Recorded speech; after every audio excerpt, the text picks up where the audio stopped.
Okay, so today, hopefully, I think we can do this. We're going to finish the Sermon on the Mount, Matthew 6 and 7. I think we'll be able to do this.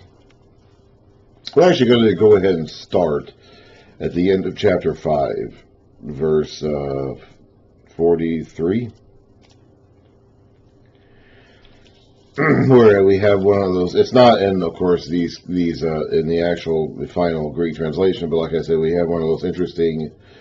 Again, Jesus said to his disciples, parentheses, that are found in very early corrupted versions of Hebrew Matthew. So I'm going to start from this section.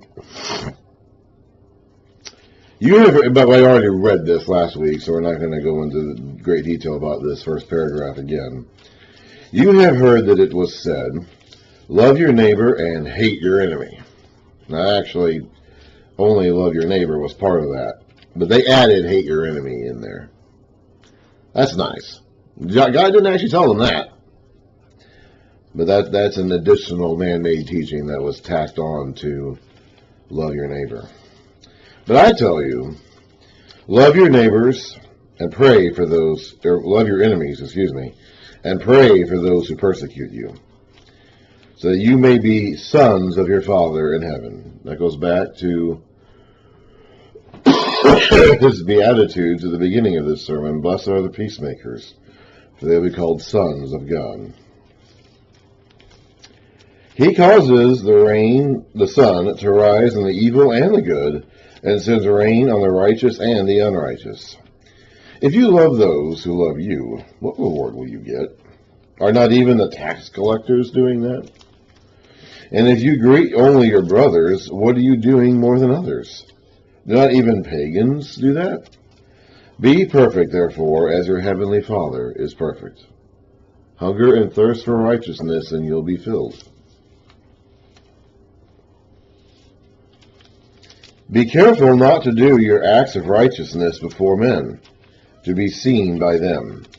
If you do, you will have no reward from your Father in heaven. Basically saying here, like, don't make a show of doing good deeds, which apparently they were doing. Okay, it's a lot of what he's saying here in this Sermon on the Mount is contrasting what his followers should be like compared to what the religious leaders of their day were like. He does make some references to the pagans, the Gentiles. He just mentioned them there. Do not even pagans do that? And he says he mentions them a couple of times in this sermon. So they are in the conversation too. But a lot of his directives here are aimed at just differentiating his disciples' behavior versus the behavior of those who follow the religious leaders of Israel of that day. Especially when we just got done with these sections in chapter 5 where he's saying, you've heard them say this, but I'm going to tell you this. Like, you've heard the religious leaders say this. This is how they've been teaching it to you, but I want to teach this to you instead. So that's really what he's talking about here. So apparently they had some kind of tendency to call attention to themselves when they sought to do a good deed. And that's not what you're supposed to do. You're not supposed to do your good deeds to say you're getting attention from others. Okay? You're not supposed to do your good deeds with the goal in mind being that you're going to get praise from other people for doing it. You might get praise from other people for doing it. Now, the book of Acts, Luke, the narrator, writing down the accounts many years after they happened, seems to praise some of the early church for doing their good deeds. Okay? So it's not like you're not ever going to get praised by men for doing good deeds, but that shouldn't be your attitude. Again, this is a lot.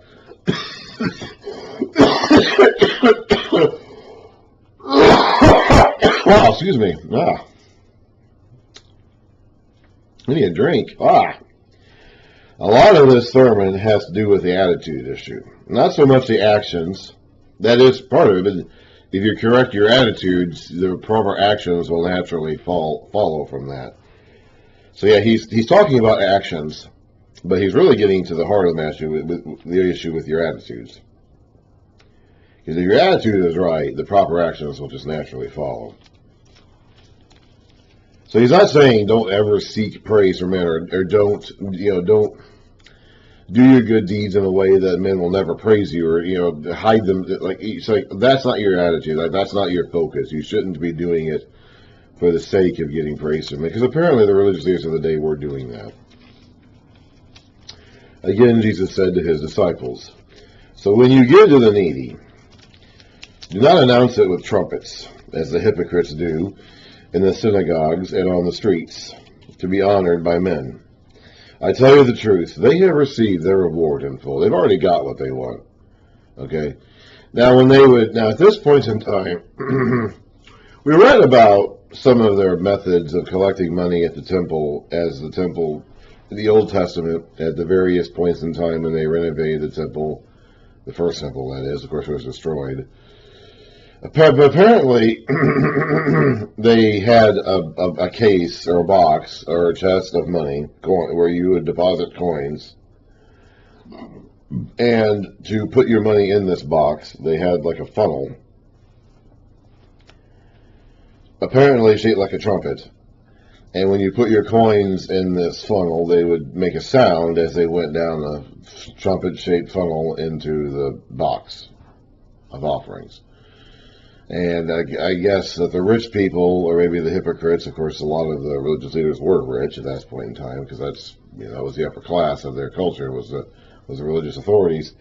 Apparently, they liked to put their large sums of money into this trumpet-shaped funnel and hear the coins make a sound as they rattled all the way down to the box. And I think that's what he's referring to. It could also be that they just literally had people blow trumpets when they went to places to donate money to the temple or whatever, or donate to the needy.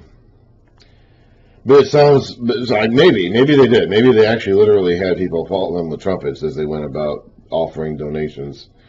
But I think it's more likely that he's referring to the trumpet-shaped funnel that led down to the box where they had their temple donations.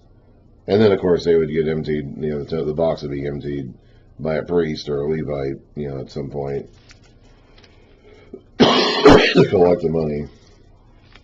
Because I tell you the truth, they've already received their reward. They've gotten what they want already. They're not going to get anything more out of it. It's like they wanted praise from men. They got it. It's like they've already gotten what they wanted, and they're not going to get any more.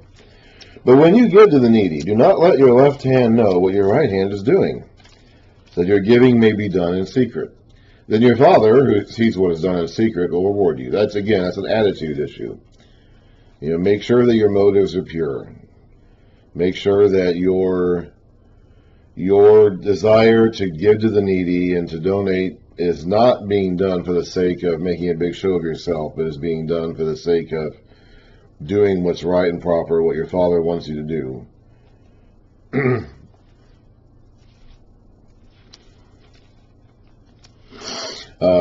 Basically, so like that, cut out all the extraneous or all the extra, possibilities of being motivated to give for whatever social reasons or whatever social benefits you might think that you're going to obtain. You really get down to the heart of the issue.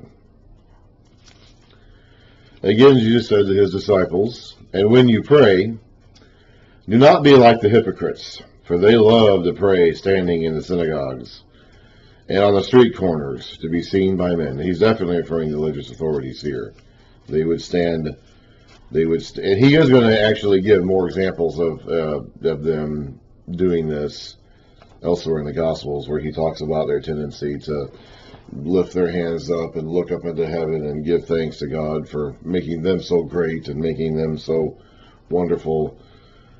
So we're going to see we're going to see Jesus criticize them for this behavior again later on. So apparently they like to make a public show of their prayers. I tell you the truth, they have received their reward in full, so they've already gotten what they wanted. They wanted a show.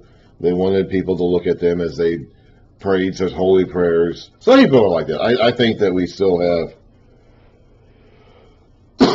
people like that today. There's a lot of televangelists. There's a lot of people who like to make public performances of prayer and piety, and I think that's a turnoff. I mean, even to me. And I've been going to church my whole life, but I get turned off by some people. And it could be that sometimes they're sincere. Okay, I know that there is. I think some of it. I think is maybe I'm just so turned off by that I'm very critical and skeptical of anyone who does that sort of thing, and maybe more so than I should be. But there's a lot of people, and there have been in the second half of the 20th century in our culture and following, who make a show for prayers, on TV or in other places where people can see them, and it's a turnoff. It really is, and I think it was a turnoff back then too. They didn't have TV or the internet, but they did have street corners and synagogues, public gatherings, and I think it was a turnoff back then. Now, some people would have thought it was, well, this is a really holy guy. Some people do still too. Okay, you had that reaction in some people that when someone lifts their hands up to heaven and starts praying and using all this fancy technical religious jargon or whatever, and other people say, "Oh, that's a really holy person." I've always been turned off by it. And people, I think, and Jesus was turned off by it in his day, the equivalent, I should say, in his day. So I tell you the truth, they've already received their reward in full. They've already got everything they want. But when you pray, go into your room, close the door, and pray to your Father who is unseen. Then your Father who sees what is done in secret will reward you. Now, he's not saying that you should never pray publicly, or that you should never pray in a group, or that every time you pray you need to go someplace where you're completely alone and isolated and you're never... Paul talks all the time about his prayers. When you read the epistles of Paul, he talks all the time about the things he's praying for. He's not secret about what he's praying for. The apostles prayed together. They prayed out loud. So he's not saying that every time you pray you need to do it alone and isolated in a dark corner somewhere where no one can hear you. Or that there's, that public prayer is completely forbidden or social prayer is forbidden. Like, he's not saying that. He's saying, again, this is an attitude issue. again, the contrast here is not so much with other regular people as much as it is with the religious leaders who made a show of their prayers.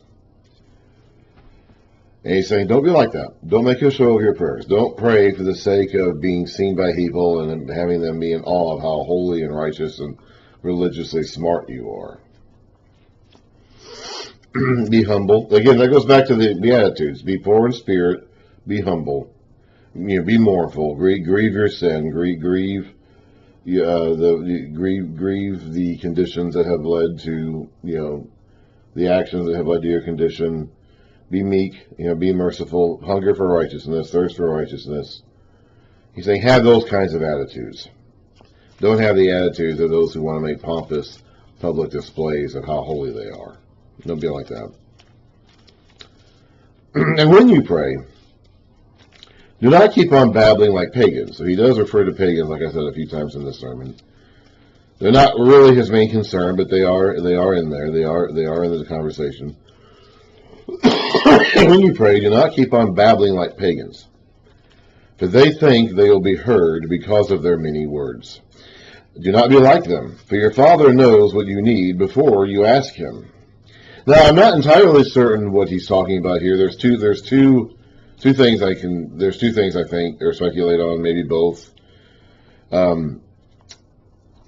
If you read ancient religious texts, and I haven't read much from this era, but from before, they do repeat themselves a lot. So he could be talking about just like saying the same thing over and over and over and over and over and over again, and hoping that every time you say it, it just, you're indebting to God to act on your behalf, because that's kind of what they did. And in ancient cultures, this is particularly true in Old Testament times. I'm not as certain how true it was in this era, but in ancient cultures, you would repeat the same formula or phrase or prayer multiple times to indebt the various gods that you believed in, because you didn't just believe in one, you believed in several, to act on your behalf, hoping you would get one of them to act for you. He could also be talking about made up magical words or magical formulas. Okay, there could be an element of when the pagans prayed, they babbled, like they literally just made up sounds or words in order to kind of invoke some holy chant or incantation, like casting a magic spell almost. Instead of like abracadabra or hocus pocus, instead of actually just stating your request before God, putting your prayer before God, like you would try to preface it or with some kind of like just magic formula, hoping that would be the key to getting God to act on your behalf. Don't do that either.